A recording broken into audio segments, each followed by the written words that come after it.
Hello and welcome to Deep Impact, a proud member of the Duff Network where we dive deep into Wildbow's most Canadian work 5 years on. Coming up next is Elliot Diebold. And that was Reuben Morehouse. Thanks, Elliot. And we're here to talk about 7.x, which is the interlude that comes after that chapter that we talked about last time.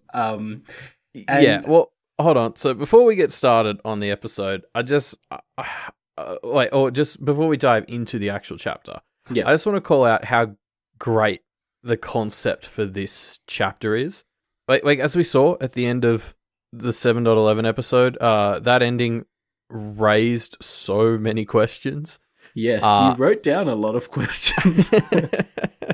And this chapter structure is such a great way of giving us answers to so many of them, while also teaching us so much new stuff, while also kind of avoiding actually answering some of the big questions. Yeah, so great. Like it does so much, and it was such a perfect time to do an interlude like this. I just love that this is here and now. Yeah, it's a very good chapter. It's so interesting because it takes all these different perspectives as a way of actually really diving into, okay, what are the ramifications of this, right?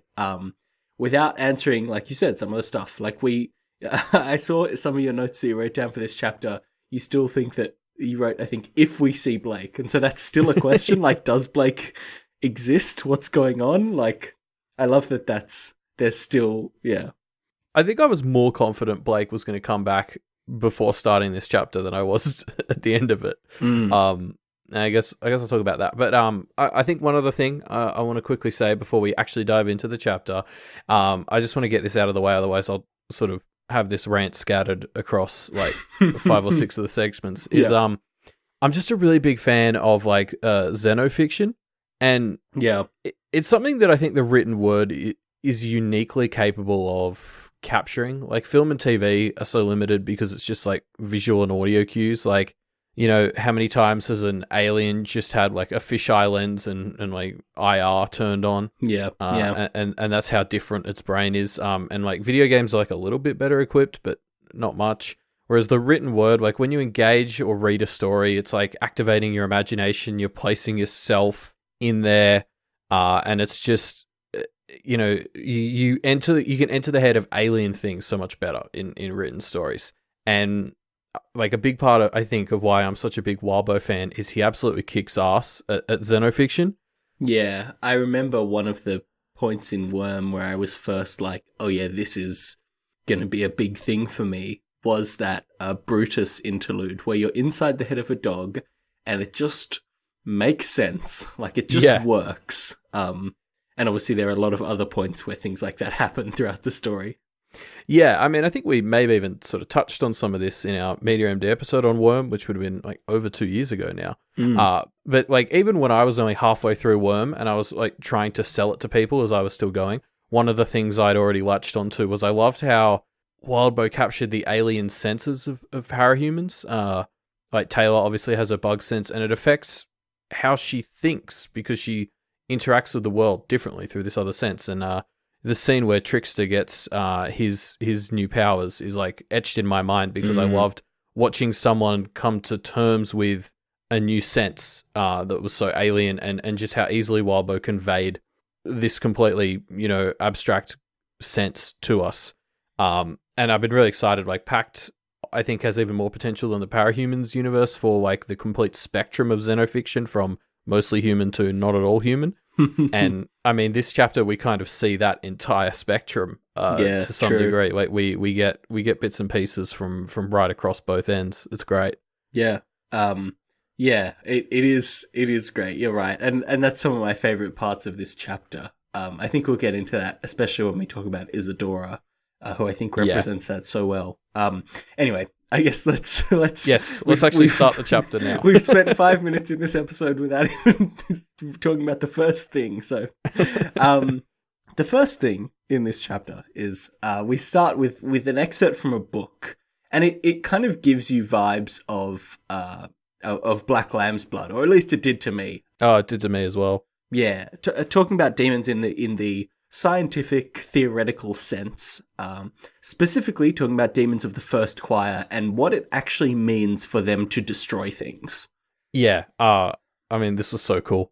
Yeah, and it's such a... you're right that the structure of this chapter is so good, right? Because this is taking us away from what we saw at the end of the last chapter, where it was Blake has died and he's the protagonist of this story that we've, come to love and criticize in a very loving way. Yeah. And we've seen over the past chapter, especially, his close connections to everybody. And so experiencing that last chapter is very emotional, right? It affects us on an emotional level. Whereas this interlude takes us a step removed from that and actually talks about what this means in a kind of abstract theoretical sense. We'll get back to the emotional stuff later, don't worry. But for now, we're talking about what would it actually theoretically mean for Blake to be erased. No, you're right. It's the perfect way to open it up because, yeah, as you said, we're taking a step back and like looking at this very analytically. Like it's sort of saying, here is what has happened. Like, scientifically doesn't seem like the right word. But, yeah, it's very much, this is sort of factually probably what has just happened to Blake. Yeah. And there's no specifics to this situation. It's just like, here is your ability to kind of process what has just happened. And, then we are going to dive into what this actually means for the people and the characters that, we are familiar with. Yeah, it's great because it is like, we in I think it was the first or second interlude, we had the interlude about familiars and domains and implements, and the structure of that was, here's the theoretical and now have the practical example, and you get to kind of explore the human side of that. And that's basically what this chapter is at a bigger scale. It's the first part is, here's the theoretical of what's happened, and then we just see example after example of that thing happening, right? It's awesome. Yeah. So what the book is saying, in essence, is when first choir demons erase something, that's it. It's gone.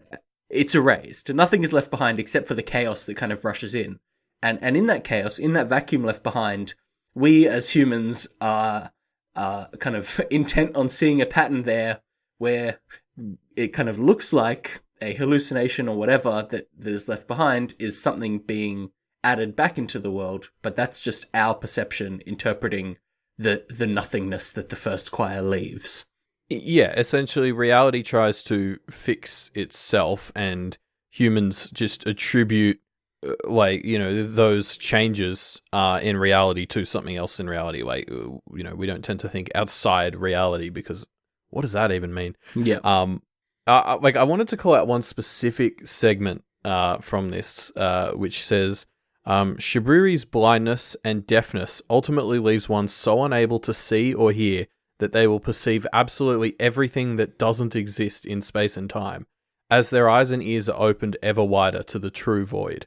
Which is like, what the fuck? Like, that's some top tier Lovecraftian horror. Like, I think it really captures that sense that this opening book excerpt is going for, which is just, this is a very fundamental thing that has happened.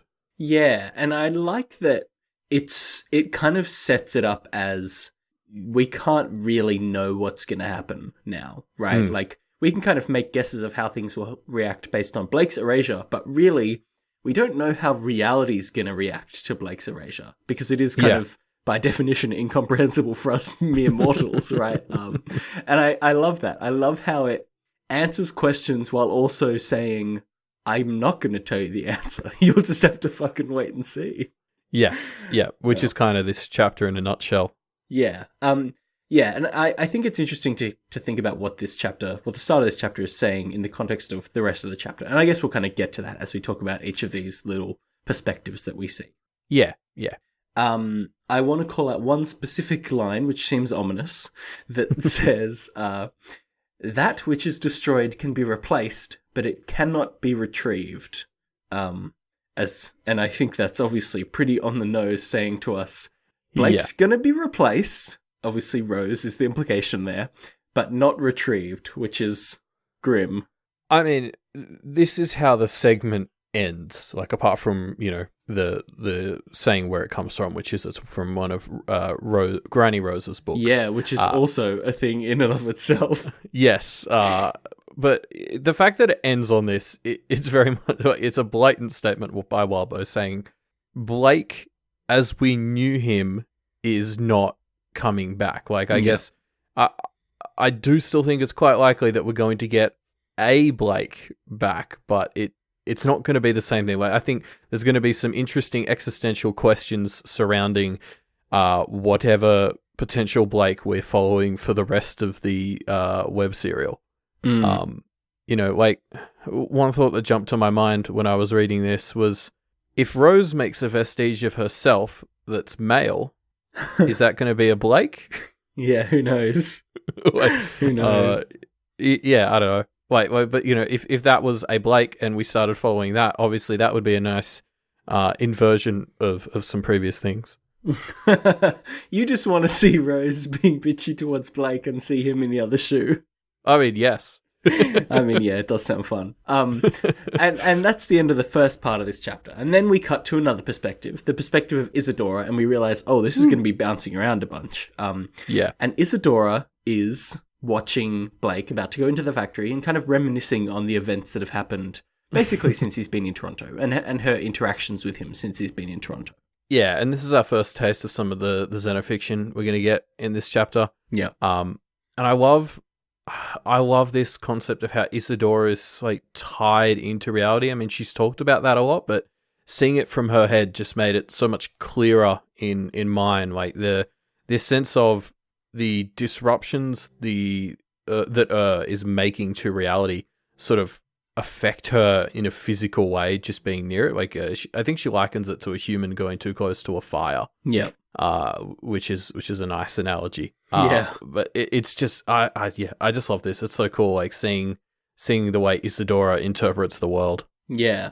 And it's the thing that is interesting to me about this part is Isadora thinks about how she has been basically helping Blake this entire time, right? Her eviscerating him was to buy him more time, which obviously worked. She bought him 3 additional days. She's been kind of explicitly boosting his karma, and she really wants him to succeed here to destroy but she's kind of torn between thinking that he will kind of fluke his way into a massive success or just fall flat on his face and fail. Yeah. I mean, I think Blake actually wondered at one point whether Isadora had given him some good karma. I can't exactly remember the context. I think it was towards the end of Arc 6 or maybe at the beginning of Arc 7. Anyway, but yeah, I mean, Isadora's kind of explicitly been walking around saying she's trying, or no, she says she's not directly helping Blake a bunch of times, or she won't get involved, but it was always kind of clear she was doing what she thought was right. Yeah. On the grander scale, and we just usually thought that meant she was at odds with Blake, but it kind of seems, I mean, this makes it clear that she wasn't always as against Blake as I thought, at least. Yeah. Like, particularly, I think the big revelation here is that she was intentionally trying to keep distance from him in order to make it easier to remember him, which we'll get to in a bit. But like, I think that's probably the biggest development. I also like this extra insight we get into her psychology, I guess. Like, she's confused by the fact that when she gave Blake good karma, it seemed to lead him to the factory possibly even quicker. Yeah. And like, she's so tied into reality, and she gives off this vibe to other characters. Like, from Blake's perspective, she seems very tied into what is like right and wrong with a capital R and capital W.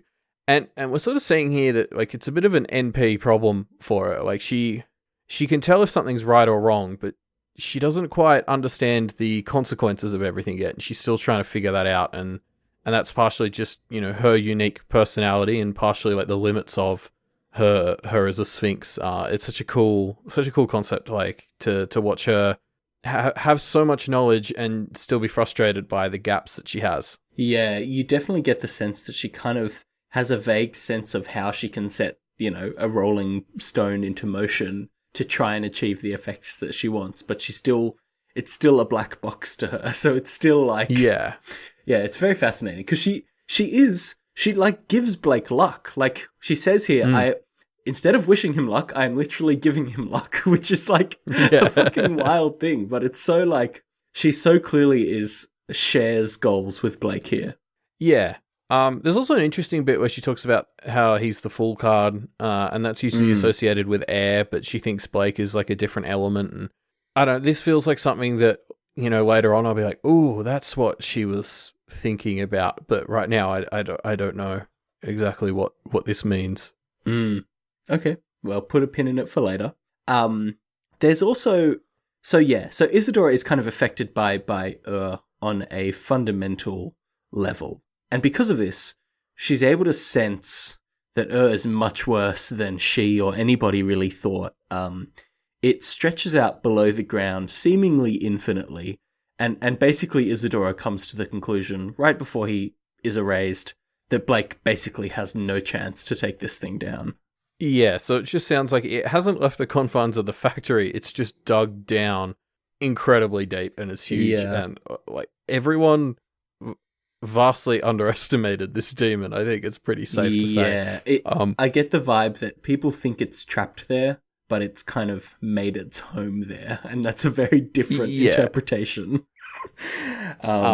It's also interesting to me, like something we talked about briefly a while ago was that Pact kind of seemed to be dabbling with these themes of, like, you know, when you have an entrenched system and there are too many people who could try to improve it but just don't, like, you know, a lot of practitioners just accept the system and use it selfishly and you know, don't try to fix it or help others as much as they could. Yeah, I mean, it's pretty... We had that with the whole diabolism thing with Black Lamb's Blood, and that was basically the whole situation with Conquest, right? Until Blake tried to change it and did.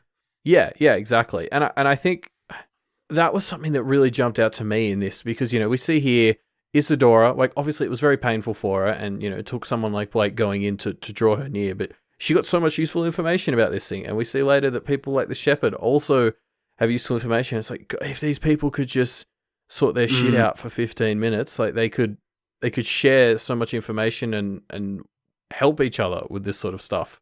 It's so frustrating. Yeah, no, I get that. It feels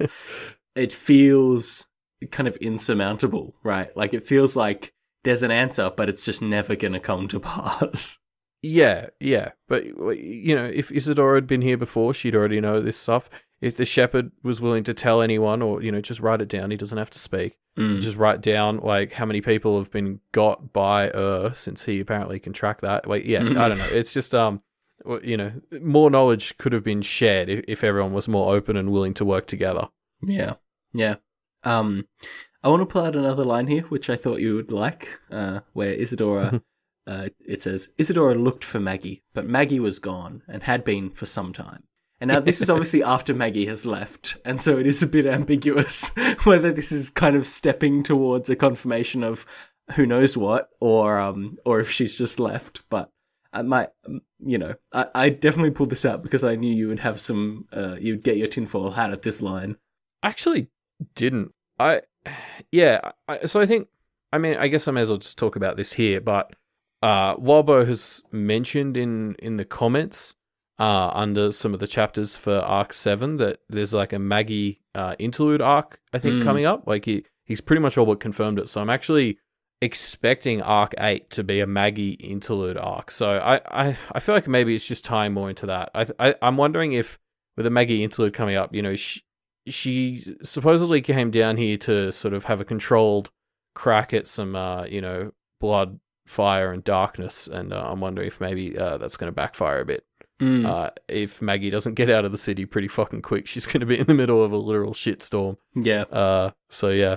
Yeah, true. Okay, well, we'll see, I guess, if Arc 8 turns out to be Maggie's interlude arc. So yeah, the last thing we see towards the end of this Isadora section is she feels it as Blake is erased, and she sees Rose and the others, and Evan. She sees them forget Blake. She's able to kind of segment herself a bit, compartmentalize enough that she can kind of circumvent the erasure. But yeah, she's she sees it go down, and it's sad. It's like experiencing the sadness all over again. But something that's littered throughout this chapter is potential avenues for us to get parts of Blake back, and this is probably the first and one of the biggest ones. Is Isadora remembers a bunch of fairly important details about who and what he was. So it's encouraging in a way, but yeah, you're right. It's hard to watch it again, and her details of how the Cabal react to it are pretty tragic. But she seems upset. She seems upset that this is how he's gone out. And she has this moment that I kind of don't know how to pass, where she realizes, oh, hey, I have to tell Paige about this, right? Which is, like, it's the right thing to do, but I don't see her reason for it. Like, I don't see a strategic reason for it, beyond just kind of like, it seems like the right thing to do, which is reassuring, I guess. When you say the right thing to do, is that with a capital or? I don't know, Elliot. I don't know. Yeah, no, I agree. It is interesting.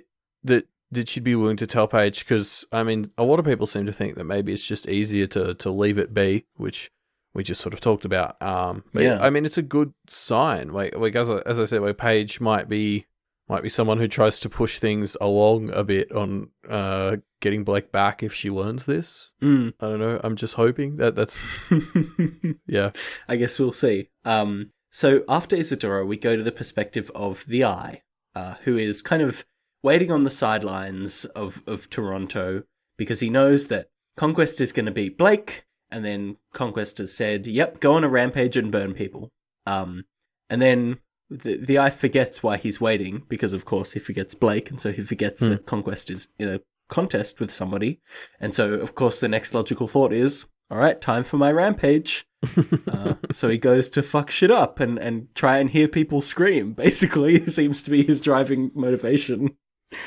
Yeah, and so you sort of skimmed over the opening, which is a physical description of the Eye and what it is composed of, and it's horrifying. It's basically like hundreds of people burning alive in the flames.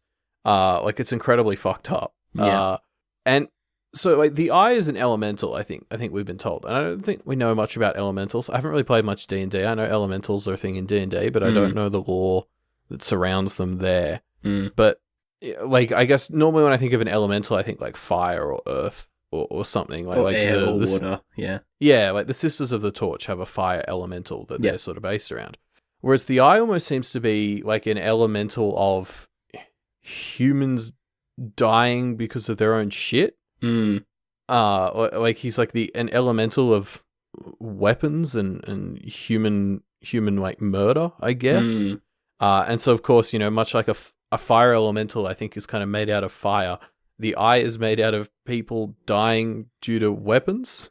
Like, it's crazy. It's wild. Yeah. And this is obviously the Eye goes on his rampage here, right? Yeah. And this is our first example of the negativity that's kind of rippling out from Blake's erasure. And I think this is the most kind of obvious one. Like, it's very straightforward. This bad thing is going to go kill things now, right? Like, it's very much like, oh, this bad thing is off the leash now. Fuck. And we're going to get some more subtle, but I think equally as dangerous ones. Yeah. I agree. This is definitely the most blatant, and it's probably why it's the first. Just some bad shit's going down now that Blake is out of the picture. Yeah. What's interesting is one thing. The Eye shows a bit of humanity, I guess. You know, there's a bit where it's thinking about blame, and that apparently stirs bad memories, and then and then it just goes back to rampaging. But you know, I guess I don't know enough about elementals and where they sit on the humanity spectrum, but maybe a bit like an incarnation, it once had a human component, and that's still in there somewhere. I don't know. Maybe we'll see more of this. Maybe we won't. But it's interesting. Yeah, you're right. It is, and I get the sense that it just is to flesh out the world, because we're going to get to this a bit later when we talk about the shepherd. But I really get this strong sense of Wildbow kind of using this chapter to hint at I mean, not even really for any specific purpose that we can see yet. Just kind of like deepening the world a bit. Yeah, I think just doing justice to these characters that we're entering Yeah. the headspace of, even briefly, just Yeah. making it clear that these are not just machines or void, empty personalities. Yeah, I guess that's what it is. It's kind of showing how much Wildbow fleshes out the bittest of bit parts, right? Because we have up until now seen the Eye as he's here to burn shit and flip over cars, right? Like, yeah. Up until now, he's just been essentially like a machine. Yeah. And this implies a bit more personality and humanity to it than I had expected. Yeah, which is great. I mean, this is why, one of the main reasons why I think Wildbow has such a kind of cult following is just because people find these deep connections to all these side characters. Yeah, absolutely. Speaking of deep connections, next we move on to the astrologer, who is finally able to lie down and get some sleep because Blake has negotiated a temporary truce between her and the sisters. Of Wait course. for it. Yeah.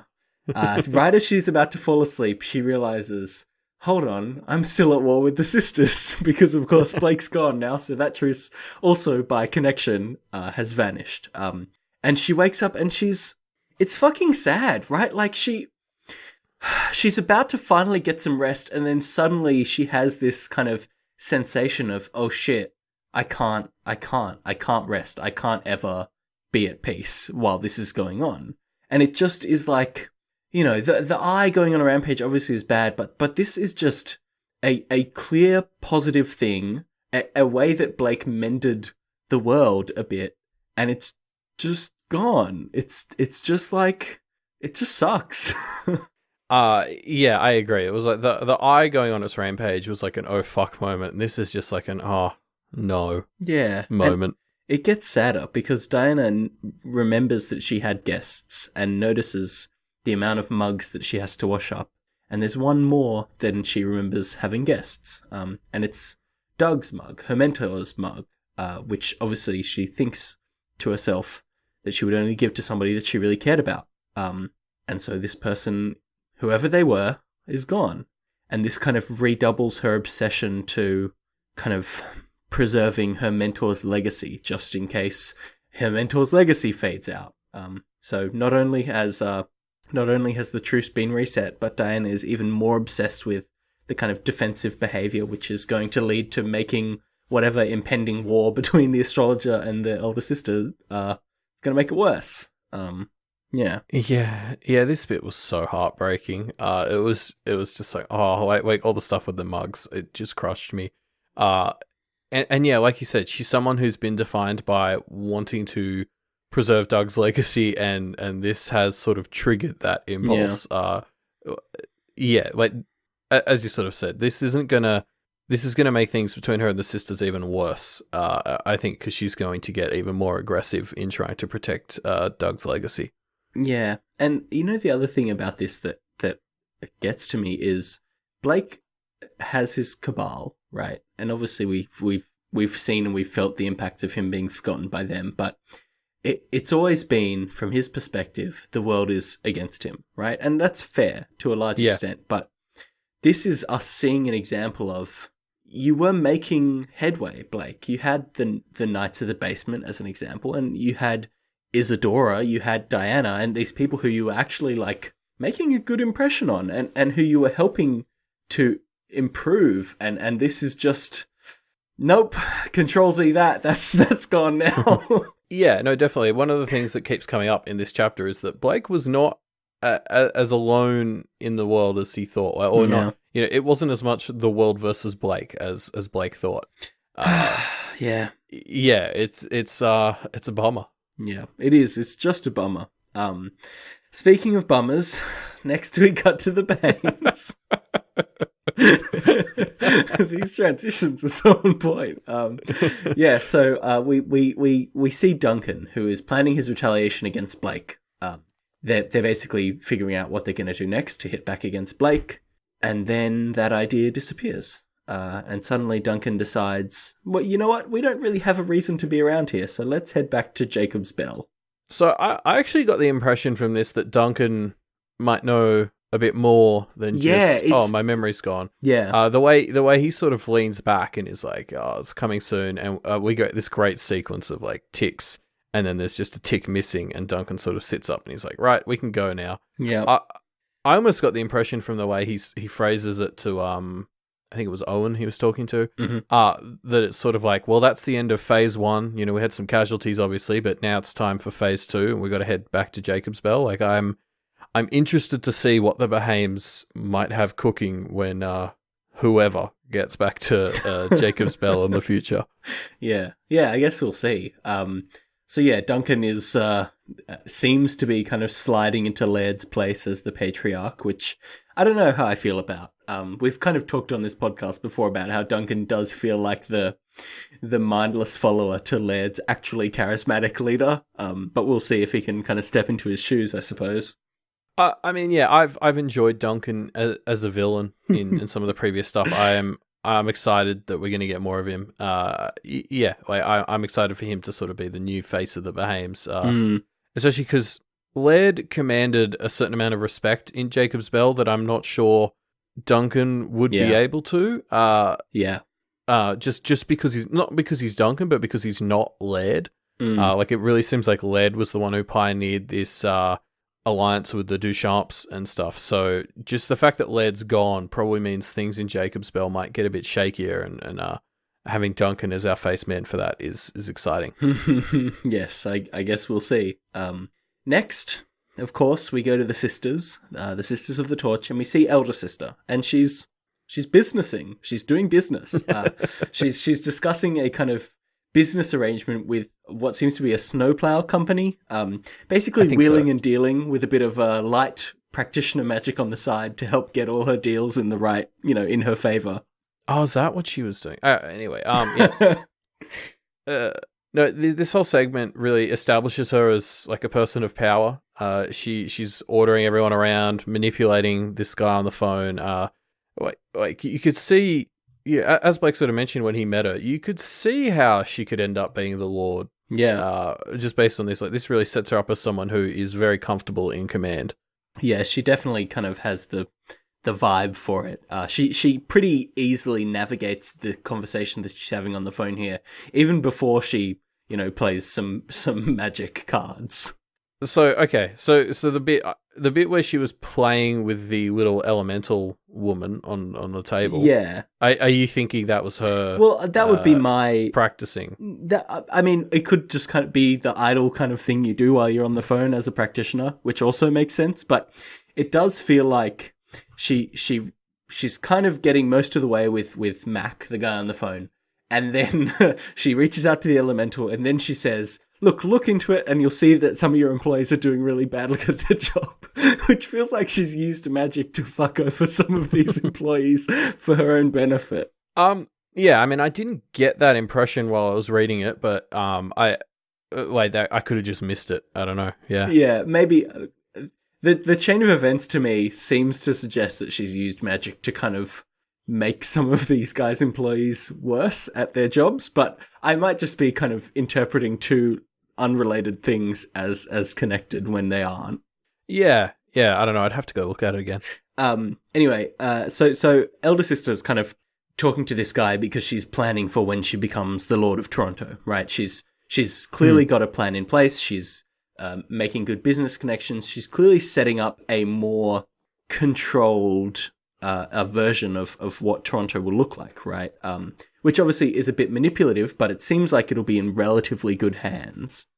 Yeah, I mean, you could do a lot worse for a lord. Yes. I mean, also she's someone who's a lot more tied into the the non-spirit world. Yeah, like Conquest was very much the spiritual arm of Toronto's leadership. Yeah, whereas Elder Sister seems like somebody who would still be balancing the two worlds, which sounds good for normal people and like casual practitioners. Yes, definitely. Of course, she's she kind of has this moment of about to sit back and think, yep, this is going well, when suddenly she realizes, oh wait, we still have a fire spirit that we need to get. Because of course, Blake's forgotten, and their truce is forgotten with him. And she calls somebody to basically prepare all the dolls that they have to go to war. I love this line that just precedes this bit where she forgets Blake, where she's like, so long as things stayed predictable, she saw a fairly clear straight road to the lordship of the city, temporarily or long term. And it's just one of those moments where it's like, so long as things stayed predictable. It's like, well, not. Oops. And then this is immediately followed up with her forgetting Blake, and you're like, oh, well, this is where all of her well laid out plans go to hell. Yeah. Yeah, this frustrates me. Like, everything was getting better. Blake had actually affected some positive change, which is the one thing he wanted to do before he died. But of course, his death undoes all of it. So it's all moot in the end. He almost undid what Rose did. Well, yeah, I guess I kind of got the sense when that happened that it was like JP just kind of did that as a like, oh, I'm helping. I don't know if it was on a direct order. Look, if you're just going to let JP out and be like, can you mess with those two? You can't wash your hands of that, can you? Yeah.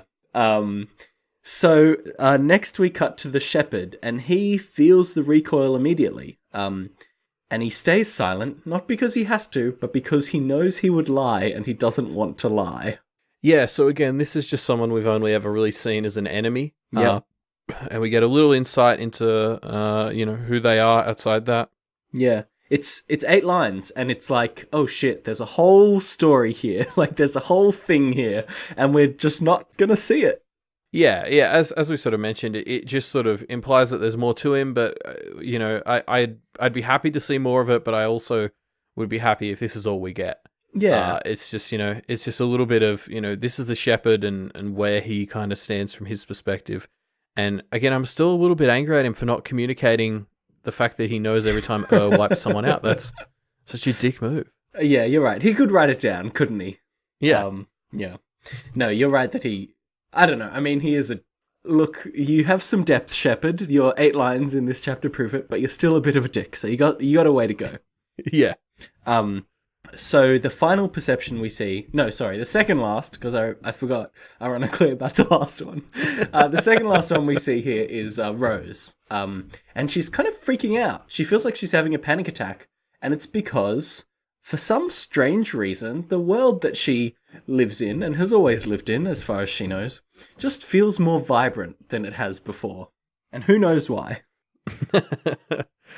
Yeah, this is great. It took me a second to sort of process like what this was, like the way she's like the air was just like feeling like it was giving her a high, and I was like, oh right, this is what happened when she ended up in Conquest's domain. Yeah.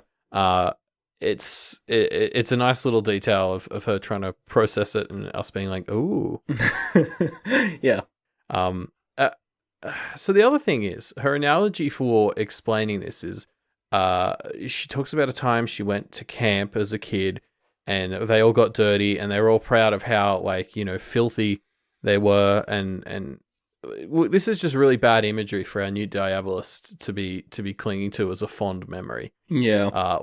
Being happy and proud of being in the muck is just that's not good Diabolist thinking. It has me worried.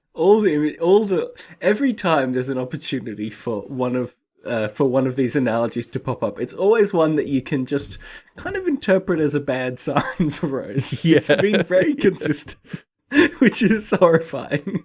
Yeah, I agree. There's always there's so many bits in this story where Rose does something and just there's something about it that leaves just a little bit of a bad taste in your mouth.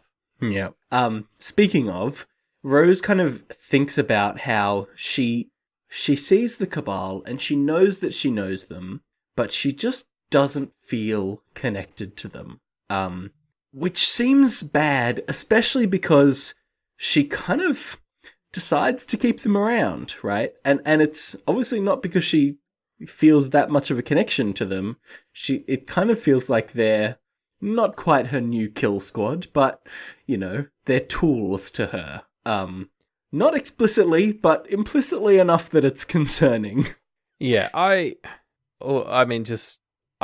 don't trust Rose to not be willing to use them as tools at some point, and maybe that's unfair. I don't know, but that's just my gut feeling based on what we've seen of her. And I think that's really captured. She pulls the note she wrote herself. Oh yeah, out in a second, and the way it's all phrased, it's kind of like, there's this cabal, and you can manipulate them and make them do this and blah blah.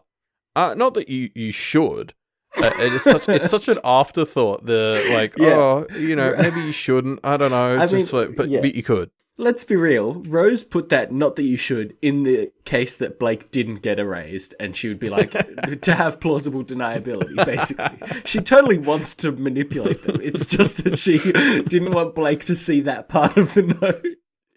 Yeah, I mean, it's the way it's tacked on at the end of the paragraph feels very disingenuous. Yeah. I guess the more charitable read on it is, it's kind of, she's at conflict between her more cold self and her more, compassionate self, which you could read into that there, but she's also proven to be a very scientific or analytically minded person, especially in terms of how she's approached the world. And I guess it would be a very sort of amoral-ish scientific perspective to be like, you can do this, blah blah blah, and then just sort of at the end think, you probably shouldn't, but yeah. It's that scientists can run into that fairly often. Yeah, totally. So yeah, Rose finds this note, kind of pieces together a bit of things, or enough of things that she's kind of like, I can't really do anything here. And so she decides to head back to Jacob's Bell, kind of rescuing Evan along the way. Yeah, which is nice. I mean, it is. My happiness that Evan is alive currently outweighs my concern that Rose is the one who now, for lack of a better word, possesses him. So yeah, overall I find this as a net positive because it means Evan is not dead. But yeah, it's not the cleanest way this could have gone down, to quote Isadora. Yeah, it's not. It isn't. You're right, it isn't. And again, it's explicitly not what Blake wanted. Isadora kind of touched on that before, I think, where she thought Evan's deal has been forgotten, referencing the deal that Blake made to have Evan move on after he died. Of course, that's forgotten, so I guess not. Well, I mean, there's a great moment where Rose first calls Evan and sort of fails to catch him, it's very clumsy. And we've had so many beats of how Blake and Evan have just been so in sync with him tossing Evan around or catching Evan, and it's this great little imagery for just how they're not compatible in the way the way Evan was with Blake. Yeah, totally. All bad signs in this little perspective. Let's move on to a more pleasant perspective, the final one, which is from the perspective of the erasure demon. And it is, xenofiction again, and it basically thinks to itself, it senses all the humans leave and settles back into its hibernation. It is waiting for the building to erode and for the bindings to erode. It gives birth to 3 motes, and the factory goes dark and silent again. Yeah, I mean, capping the chapter off with the most xenofiction-y passage is such a terrifying way to end it. It's really good. We already got that insight into how much larger and more terrifying is in Isadora's section, and now that was even worse after seeing inside its head for a bit. Yeah, because it's not rushing to get out. That's the thing. It was strategically placing things. It's biding its time. Yeah, it's not perfectly fine with where it is. It specifically talks about. Actually, I'm just going to read the quote. A few more years would pass before the section of wall broke free. A decade more would pass before the binding broke. Everything in place. Everything in time. And it's so alarming. We've just learned how big and powerful is, and now we're seeing that it's smart, it's organized, it's basically got a plan. The world seems pretty fucked. Just based on this. It's a cancer, right? It's a cancer that is just there, and it may be, benign for now, but it's coming, and it's gonna spread, and it's just gonna consume everything. Yeah. And it's taken more root than you expected. It's fucked up. And it's terrible because again, to hit this beat, Blake's insistence here on fighting really, you get the impression that it didn't just cost Blake, it's strengthened It's solidified foothold here. And it's just like, man, Blake, you could have just taken a break. Take a break, man, and this wouldn't have happened. Yeah, I mean, I definitely got the impression from this little segment that feeding on Blake strengthened and allowed it to add to the moats, basically. Like, it's essentially constructing the moats out of the energy it gets from annihilating people is kind of my take on this. Yeah, I think so. And, I mean, I find the concept of the moats fascinating because the demons create moats, and especially for a demon of the first choir to be creating something is kind of paradoxical to their very nature. And I mean, maybe I'm just being overly picky here. Like, maybe it was just sort of, Wildbow needs to have like a bad guy who can like do things and make things, and so like that he needs to have that ability, but it does kind of contradict his very shtick, and I'm wondering if maybe there's something here. Like, I guess I'll keep this in mind, but it feels like maybe this could be saying something about the first choir demons. I don't know. This feels to me to be the most explicit reference to what we were talking about at the start of the book, right? We're seeing something get erased, and then seemingly in the reaction to that, something gets created, which are the moats. I agree with you that it feels contradictory, but I think that's what the start of the chapter is saying to us, that we aren't comprehending that this is the void rushing in, and we kind of can't. I see. That's my read on it, at least.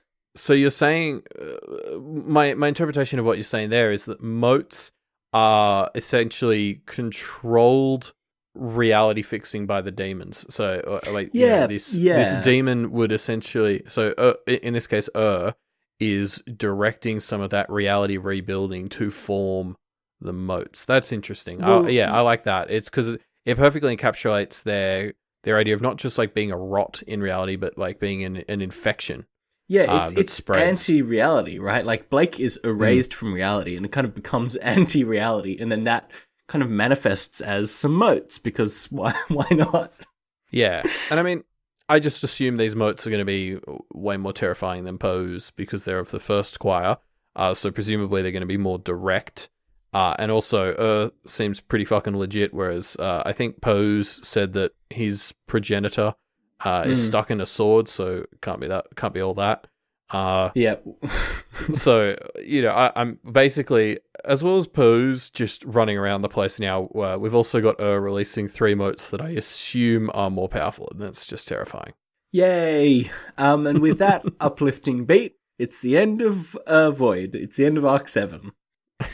What a way to end. Wait, to follow up Blake's death with the chapter that, as we said, answers some questions, raises more questions, kind of raises the stakes with all this shit. Like, and it's like, Blake's death was bad for us as the reader, but it's also, this chapter's here to show us that it's not just bad for us, it's bad for everybody. Yeah, exactly. Like, it's bad for the people reading out of universe, and also just for everybody in universe. Yeah.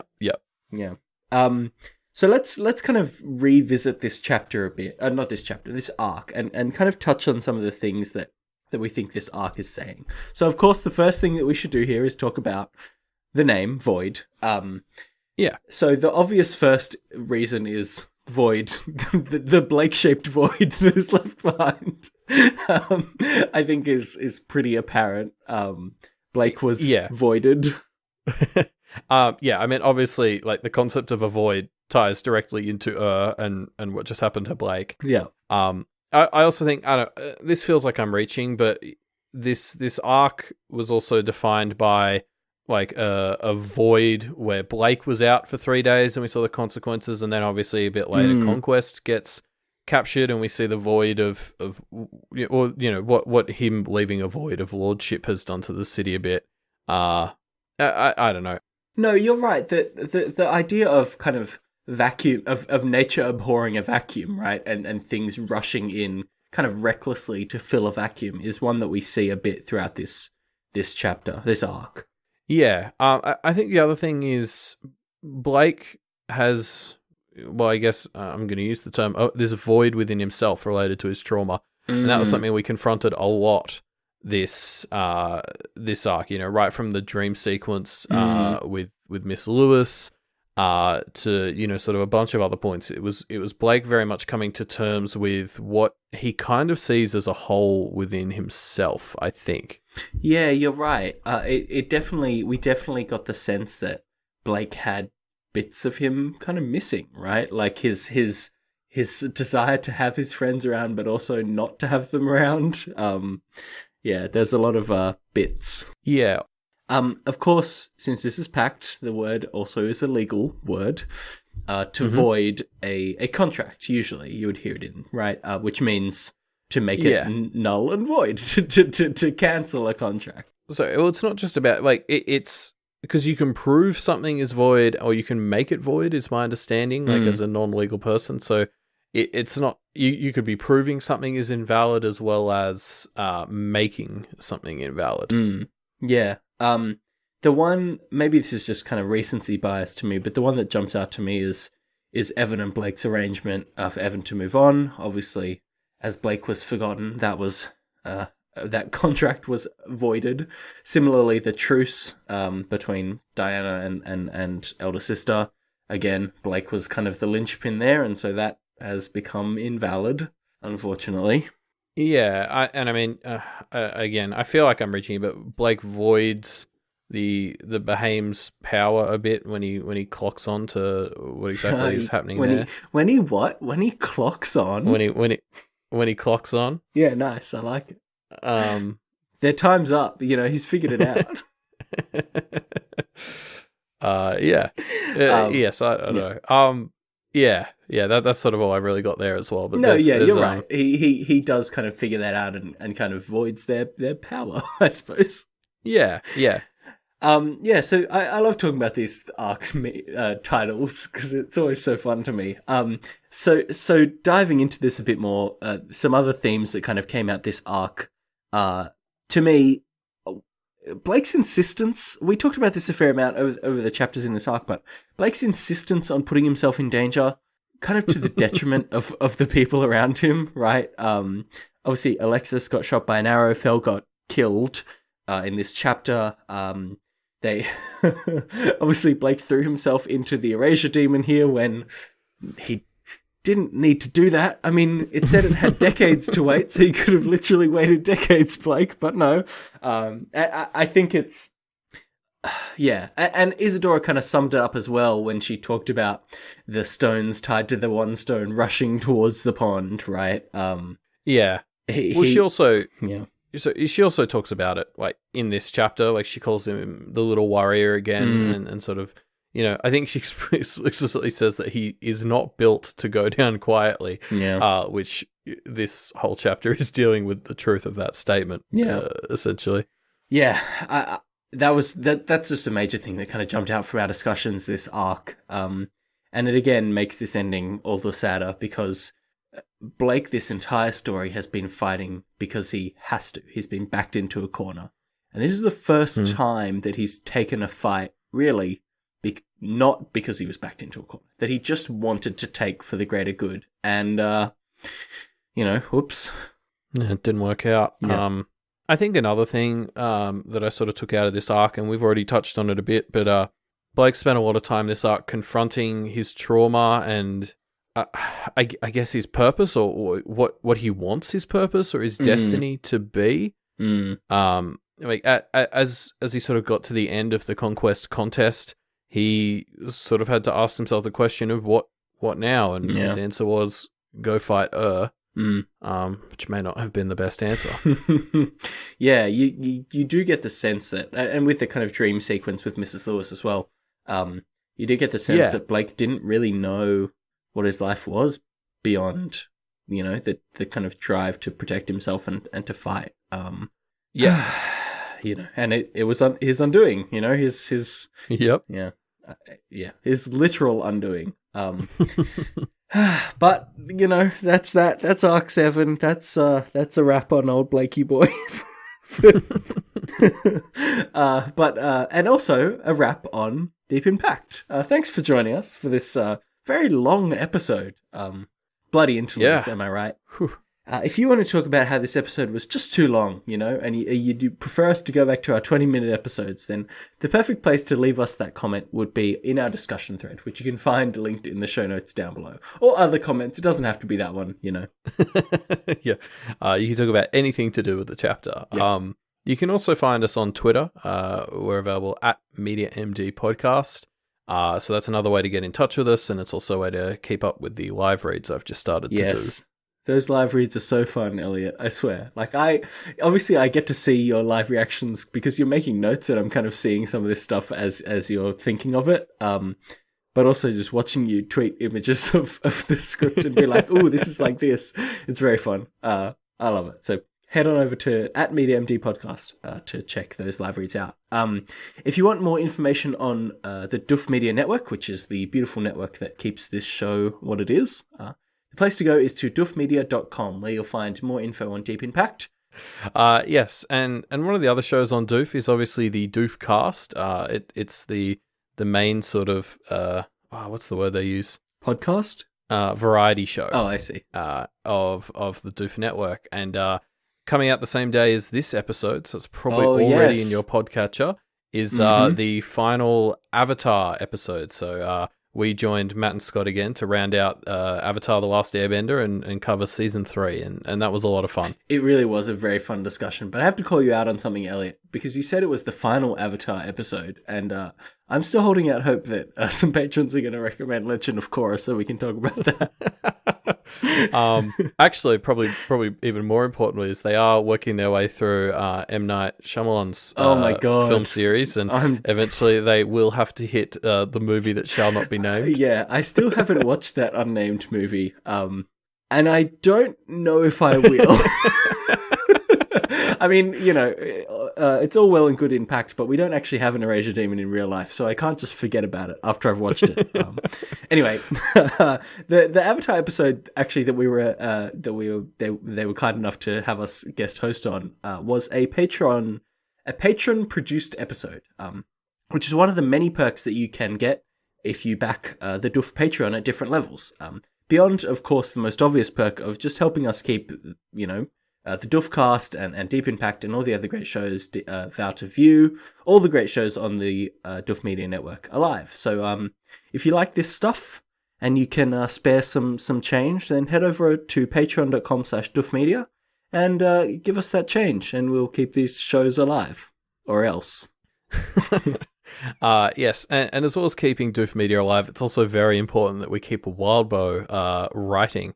And he's also patron supported, so you can head over to patreon.com/wildbow and throw him some money to keep writing all these fantastic stories. Yeah, it really is wild to me to think how long he has been doing this as a patron supported author. Like, it's so awesome. I love that that exists. And I love that we have gotten such great content out of it and so much joy of talking about, this dang book for over an hour for this chapter. So like, wow, we should wrap it up.